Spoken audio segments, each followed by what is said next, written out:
Josh Sargent has had an unbelievable season so far here in our realistic Norwich City career mode. Before the season, we set him the target of scoring 15 goals in the Championship, and with 12 games left to play, he's already blown by that target, scoring 18 goals in 26 games. That's despite missing a month of the season through injury, and that's enough to leave him second in the top scorer chart, just behind Ante Budimir of Luton Town. Second isn't as good as first though, so by the end of the episode, I'm hoping that we can have Josh Sargent atop the goal scoring charts.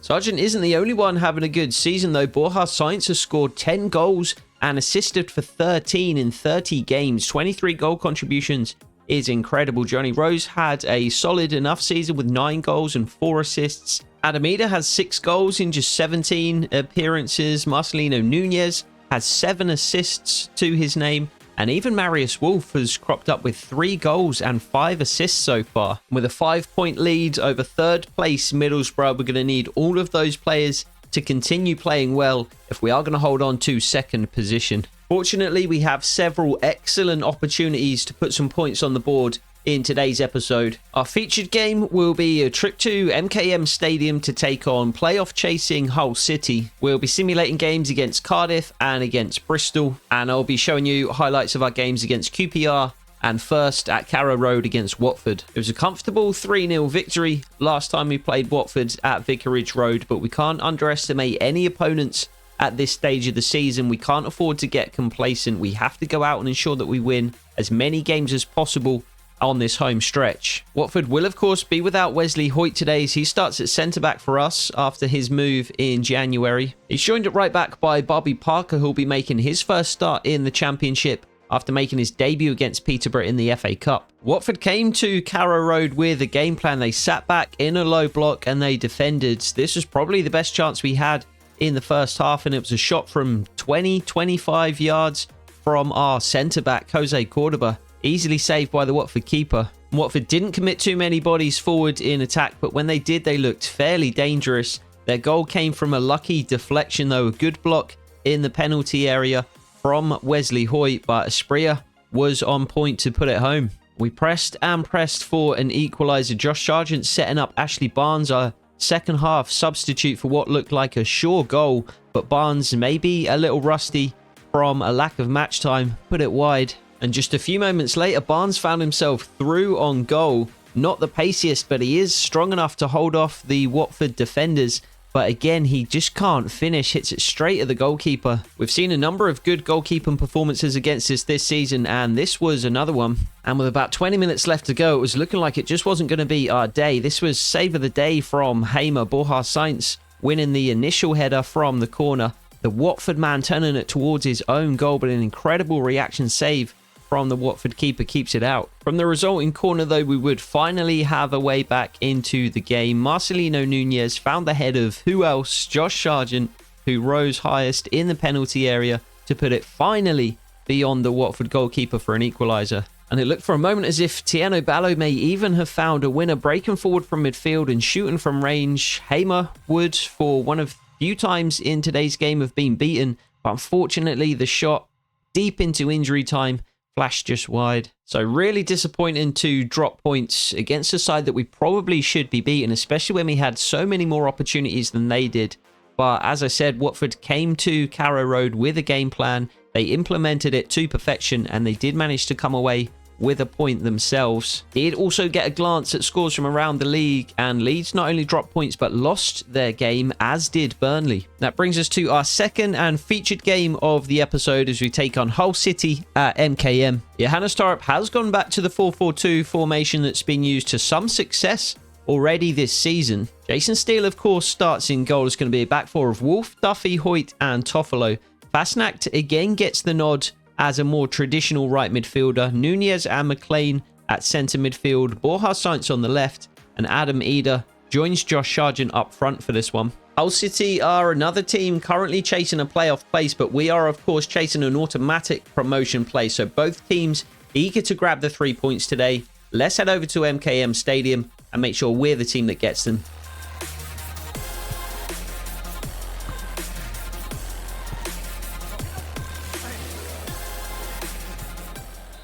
So we are up in the commentary box on a gloomy midday here at MKM in Hull.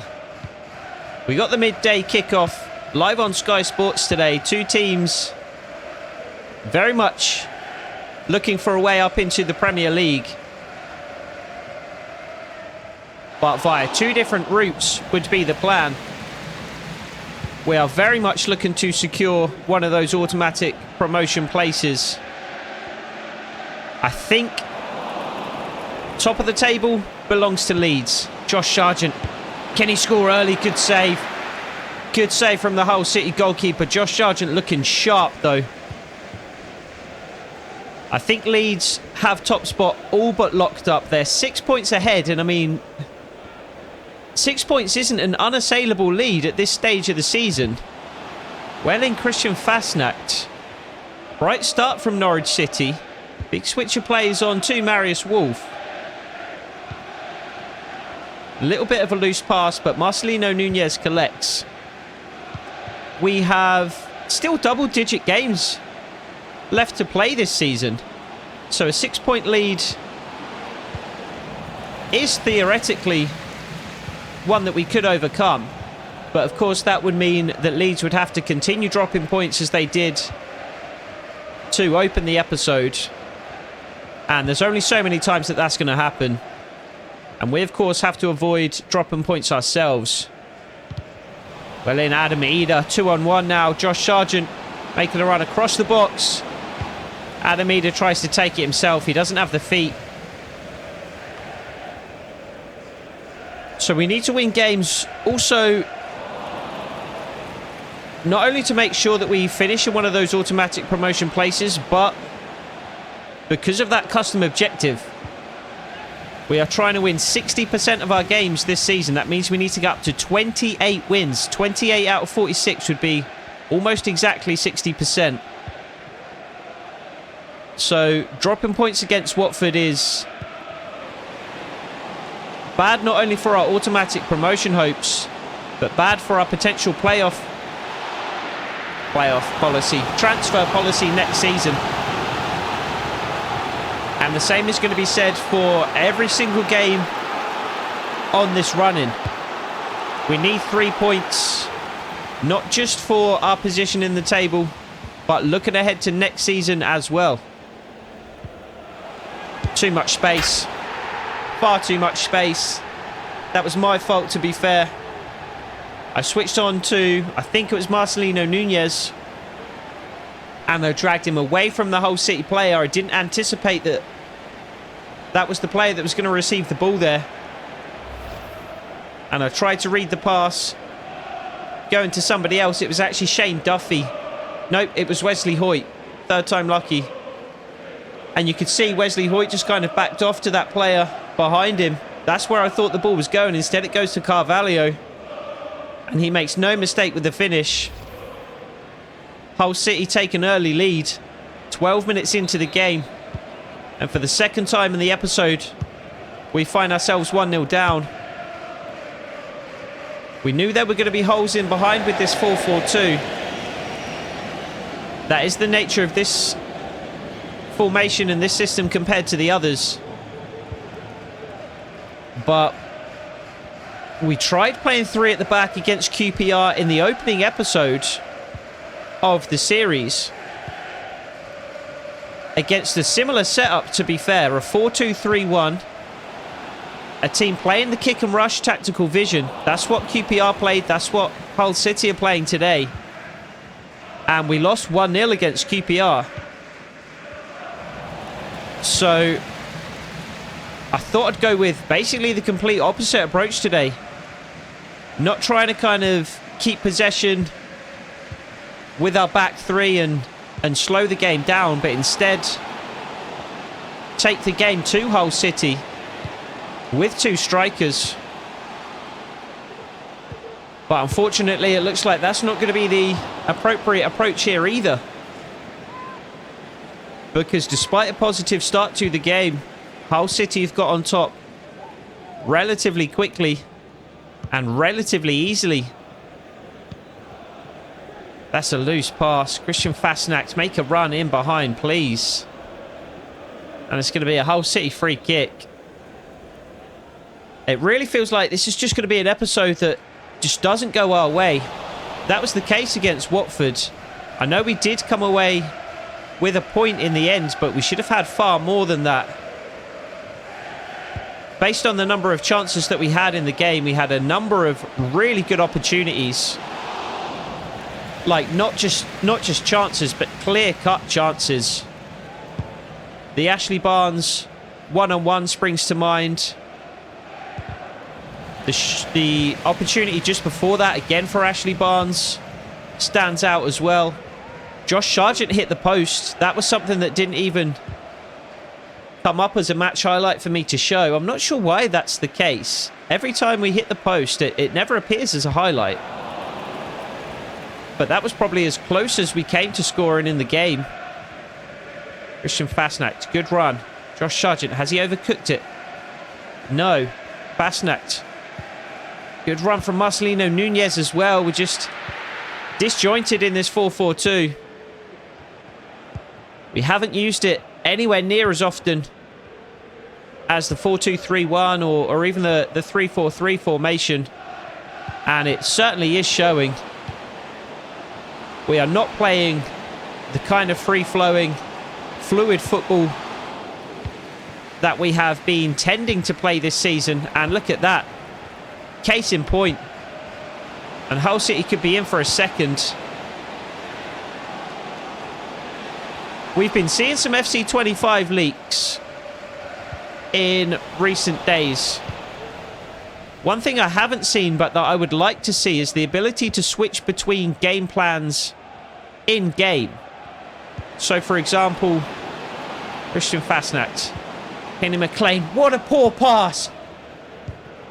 What a poor pass. I hate Christian Fasnacht in the game. I like him in real life. He's actually a good player. But that does not show in games. He is absolutely awful. Every time I play him, I'm frustrated with how poor he is.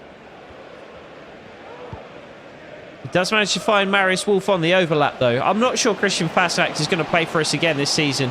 He's been bugging us to play. Sargent equalises out of the blue. And that's a second goal. One of three that we need to at least draw level with Ante Bounamir in the goal-scoring charts. And out of nowhere, Marius Wolf finds Josh Sargent. Just a kind of a cross poked in with his big toe. Marius Wolf. Josh Sargent with a diving header in front of the Norwich City fans in the far corner there. And we are level against the run of play, and probably undeservedly so. But we are level. And how many times have we seen that this season? Marius Wolf putting it on a plate for Josh Sargent. He makes no mistake with the finish. Marius Wolf has several assists this season. I think that must be maybe his 7th. And Fasnacht finds him again. Can we repeat the same feat? We're certainly going to try. Hull City head clear this time. Surely that's a foul on Marcelino Nunez. Surely. How is that not an infringement? But where was I? Before the goal, I was talking about being able to switch between game plans in-game. So, of course, we can switch between our, default defensive attacking game plans in this 4-4-2. But I want to switch to a different team sheet, and I don't really see why I should be prevented from doing that. We've been playing the 4-2-3-1 for the majority of the season. I should just be able to say to my players, hey, go back to the 4-2-3-1. This isn't working. Let's go back to the game plan that we usually enact. Good save, Jason Steele. But, of course, that's not an option. All I can do is switch between the different game plans I have set up for 4-4-2. And attacking and defending. I reach a 4-4-2 formation. Pick it up. Steele. So that's less than ideal, because it's the formation that's not really working out for us as much as it is the tactics. Our tactics are pretty similar from system to system. But I think when it gets to half-time, we are going to have to think about the way that we are lining up and potentially make a change. Because Hull City have the upper hand here. And that probably shouldn't be the case. Based on the squads and based on the way that each team has performed so far this season. Borja Sites away on this left-hand side. Surely is going to have the pace to get in behind here. Adam Eder. I'm always so unhappy with the runs that strikers make in those kind of positions as well. They're just nonsensical. They just run kind of into your space. They usually run basically in the one place that you don't want them to make a run. Marius Wolf can't find Borja Sites at the back post. We need Adam Eder either to make a run directly across the front post there, or preferably to kind of hold off and drift towards the back post, because that's going to leave the single defender with a decision to make. What an unbelievable save. Tipped it onto the post. Incredible reactions from the close range header from Adam Eder. But moments ago, he should have been forcing the defender into a dilemma, because if he just drifts off towards the back post, Sargent again can't turn it towards goal, then the defender either has to go with him and drift towards the back post himself. That opens up space for Borja Sites to take on the shot himself, or the defender needs to close down Borja Sites, and if Adam Eder has drifted towards the back post, then it's a simple square pass for a tap-in. But instead they just kind of run into no man's land. Wesley Hoyt puts us ahead just before half-time. I believe it is his first goal in the Norwich City shirt. And what a time to get it. Two ugly, ugly goals. Not the stylish brand of football that we've been playing so far this season by any means. It's just been kind of lob the ball into the box and hope Josh Sargent can get his head on it.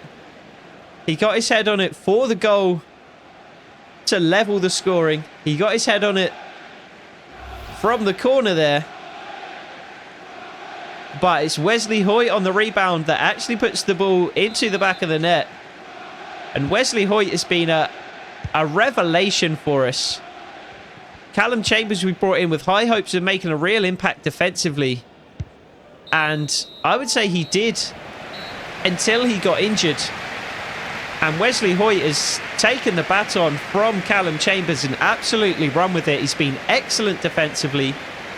He's been more than competent playing the ball across the back line and playing out from the back. And he's even got on the score sheet now to put us up away at Hull City. I think I am still going to change some tactics around and the formation for the second half, though, because we need to be far more comfortable during the second period if we are going to see out this win.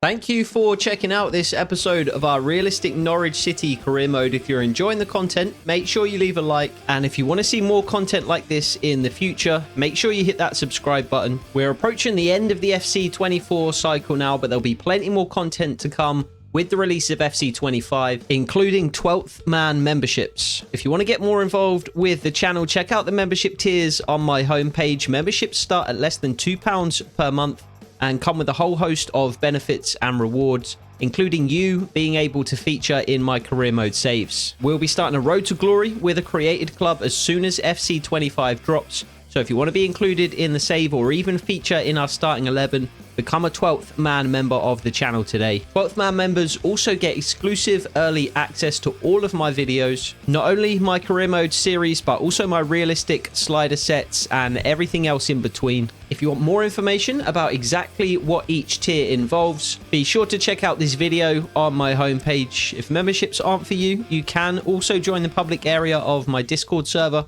or just keep watching and enjoying the content for free right here on YouTube. As always, I appreciate all of your encouragement and support. Now, let's get back to the video. So, 2 changes in terms of personnel at halftime and a change in shape. We have switched to a pretty standard 5-4-1 formation for this second half. And that sounds like we're going to be very conservative and defensive. But we're not going to sit off. Oh my God, as Hull City hit the bar within 90 seconds of the second half. We're not going to be too defensive. We are still going to be asking those fullbacks to overlap, like Harry Toffolo is doing here. So it's going to be as much a 3 at the back as it is a 5. We have, of course, had to make some changes to accommodate that change in formation, though. So Adamida has made way for Jonathan Tompkinson, who comes on in the heart of that defence. Really nice ball from Hull City. Marius Wolf heads clear, though. And Johnny Rowe is our second substitute. He is on the ball now. He has come on for Christian Fasnacht, who, as I said in the first half, really disappointed me. Josh Sargent. Oh, I can't quite bring it down. Again, it's the same kind of run that Josh Sargent is making there. Similar to the one that Adam Eder made in the first half, where he's just kind of running straight. Just pretty aimless, really. No kind of thought to the run whatsoever. Again, we need him to drift towards the back post there, away from the Hull City defender, which would open up so much more space. And I've tried at various points to do the kind of manual directions with the right stick on those runs, but they're just so hard to control, and they never really seem to work out for me. As the goal scorer Carvalho, it looked as though he's going to come off, and it was Carvalho to make way. Jason Steele claims, and we could be away on a quick counter-attack here and catch Hull City napping. Sargent lays it into the path of Johnny Rowe. Back to Josh Sargent. It wasn't the best pass, to be fair, but Borja Seitz is in a bit of space. It's across the goal, but blocked easily by the Hull City defender. Johnny Rowe. McLean wants it at the back post. That's where we want Josh Sargent. Kenny McLean with the textbook position there that we would want our strikers to take up, just drifting towards that back stick. Really good challenge, Wesley Hoy. I keep singing his praises because he has just been so good. We will be voting on various awards in a couple of episodes' time when the season ends. And one of those awards is going to be signing of the season. And although he's only played, what, 2 months for us? 2 months worth of games? I think Wesley Hoy is very much going to be in with a shout of winning that particular award. I think Marius Wolf is certainly going to be in with a shout of winning it as well. He's probably the favourite at this stage. I would say Wesley Hoyt has played as well as Marius Wolf since arriving, but he has just played so much less football for us. Marius Wolf unfortunately has picked up a knock. Hopefully that is one that he can run off. Sargent turns it towards goal, parried over the bar by the Hull City goalkeeper. And an hour into the game, this change in tactics does look like it's working out for us. We look a bit more assured. We have a bit more defensive cover. We, of course, don't need to chase an extra goal here. We can afford just to try and dictate the game and see it out to a 2-1 victory. Tompkinson, decent enough effort with the header. I think the goalkeeper was fairly comfortable there, though, as he just kind of, you know, watched it and saw it wide. Looked like it could have been looping into the top corner for a moment there from Jonathan Tompkinson, though. We, of course, are going to be looking to score a third goal in this game, but we certainly don't need to chase it. We can allow Hull City to come onto us a little bit more now that we have that extra defensive cover. We can look to hit them on some quick counter-attacks and just kind of be a bit more opportunistic in this second half. Good challenge, Harry Toffolo. Does go out for a Hull City throw, though. No, a Hull City corner. Don't need to see that Tompkinson header again. Twice is enough. Oh, and we could be in trouble here. Parried away by Jason Steele. What a save that is. I could tell the Hull City the Hull City player was going to win that header. And that is a lot of Norwich City fans. I didn't realise the away end was so big at MKM. I thought we just had the corner there, but the away end does extend all the way behind the goal. I didn't mean to kick that out with Jason Steele. I think we do get a free kick though, fortunately. Duffy finds Nunez. Wolf looking for the run of Johnny Rowe. Probably not the best decision to play that pass. Giving the ball back to Hull City far too easily. We really need to make them work to win possession. Well won by Kenny McLean though. Sargent can't quite collect. And Tompkinson steps up to force the ball back. Nunez applying a bit of pressure and winning the ball away from the Hull City defender. Just lays it into the path of Borja Sainz. No real crossing options on, so we will just go back to Harry Toffolo. And then eventually Kenny McLean. Bit more composed on that particular occasion. Johnny Rowe onside. Josh Sargent at the back post. Too many Hull City defenders well positioned to deal with that. And Marius Wolf fortunately has managed to run off that injury. He's been caught out in behind here though by Tufan. Makes an incredible last-ditch challenge to win the ball back though. Fantastic defending. Really good run, Marcelino Nunez. I think we've just delayed the pass a tick too late, and we have a half step earlier and Marcelino Nunez would have been in behind there. Hull City going to make a change, I think. Johannes Thorup planning a change here as well. It's just going to be the single change for Norwich City. Marcelino Nunez making way. Liam Gibbs to come on to replace him, so a bit more energy. Fresh legs in the centre of that midfield alongside Kenny McLean, who wins a header against the odds there. Josh Sargent loses out to Hull City though. We drive forward. I'm not sure who that is, but he had a turn of pace about him. Gibbs. Good feet and strength to hold off the Hull City defender and just lay it into the path of Marius Wolf.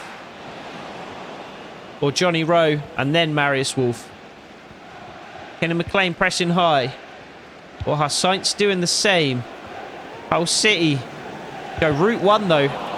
And find the route a fruitful one. Johnny Rowe just couldn't quite find him with Marius Wolf. And again, we've gifted the ball back to Hull City, who in turn have gifted it back to us. Josh Sargent does well to hold off the Hull City defenders. And Kenny McLean does even better to win the ball back. Marius Wolf. Shane Duffy, who may need to make way fairly shortly. We, of course, have already brought on our centre-back in Jonathan Tompkinson, so it would have to be Jacob Sorensen to come on in Shane Duffy's place. Sorensen, of course, not a true centre-back, but he has played there on more than one occasion for us. Poor pass, Shane Duffy. Really poor. We cannot keep gifting Hull City possession so easily. They are going to find a way back into this game if we do so. Big switch of players on. Much better pass from Duffy. Finds the feet of Borja Sainz. Can't beat his man. Bit scrappy now in these last 10 minutes or so for both teams. Possession just kind of switching hands in midfield over and over again.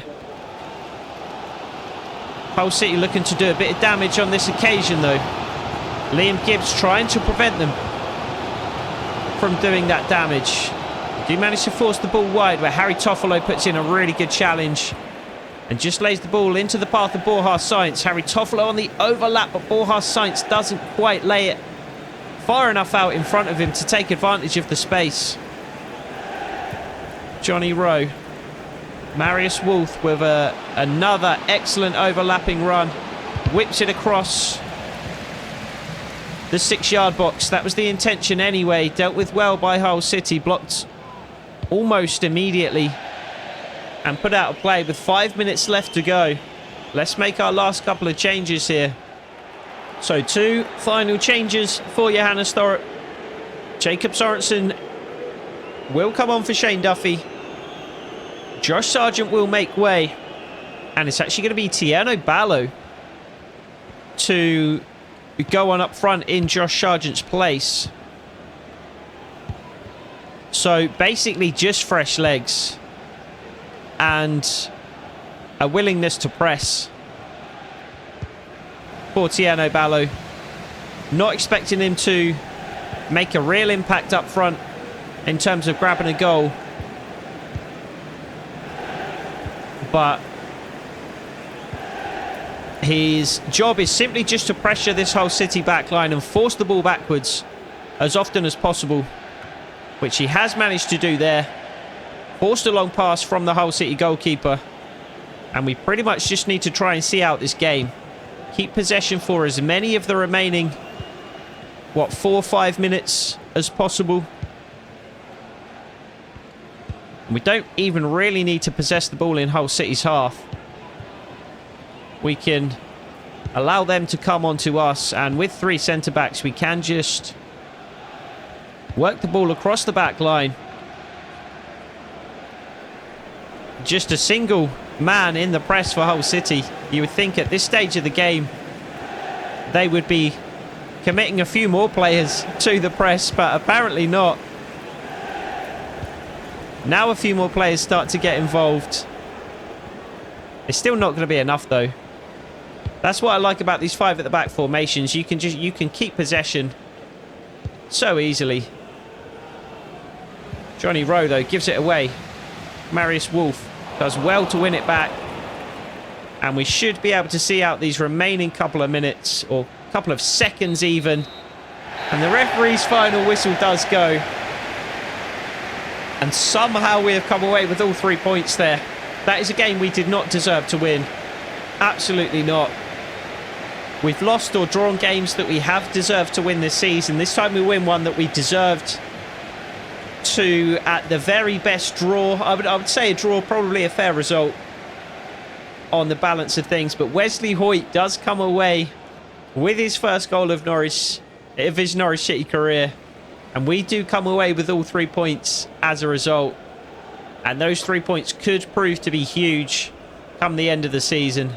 So a less than stellar performance, to say the least, away from home. But the best teams, those that get promoted, those that win leagues, are the ones who can find a way to get over the line, even when it's an ugly game, even when things aren't going your way, even when it's a disjointed and below par performance. Cardiff City are the opponents for our 3rd game of the episode, and unfortunately Josh Sargent, Adam Eder and Shane Duffy are all away on international duty for this one. Fortunately, Callum Chambers is fit to return to the first team, so he partners with Wesley Hoyt at the centre of defence. Ashley Barnes is our only option up front, however. Thankfully, Barnes and the rest of the team do get the business done, though. McLean opened the scoring just 3 minutes into the game. Barnes himself grabbed a goal an hour in. 12 minutes later, Borja Sainz put the game beyond all doubt.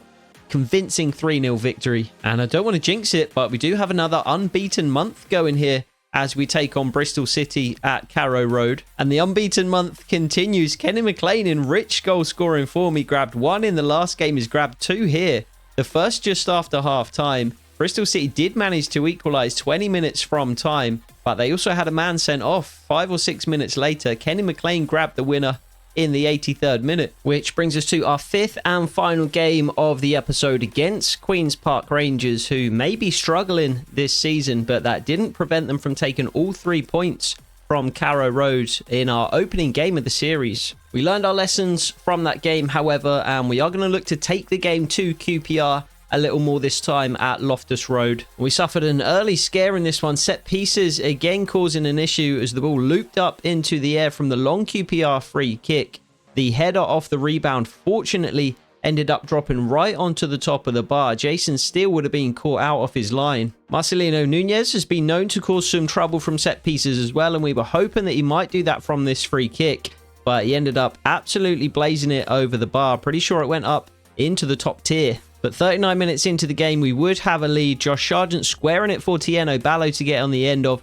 The QPR goalkeeper made a really nice save, but Johnny Rowe was first to the ball at the back post, and he had a tap in. And just after the break, we would have a second goal as well. Harry Toffolo pressing high along with Borja Sainz. Toffolo stole the ball away. Borja Sainz collected and slotted it neatly past the QPR goalkeeper. QPR did press to get back into the game, and they hit the woodwork again in the second half. This time a shot being pulled back across Jason Steele's goal, and this one was even closer than the first. Fortunately, it just flicked off the outside of the post. If that was the inside of the post, probably would have gone in. But we did manage to hang on and take all 3 points from the game, and it is another win. It is another unbeaten episode. That draw at the very beginning against Watford at Carrow Road, maybe not looking so bad now, because with 7 games to play, it does leave us 6 points behind Leeds United and 3 points ahead of Middlesbrough in the Championship. We did, of course, also set ourselves the target of establishing Josh Sargent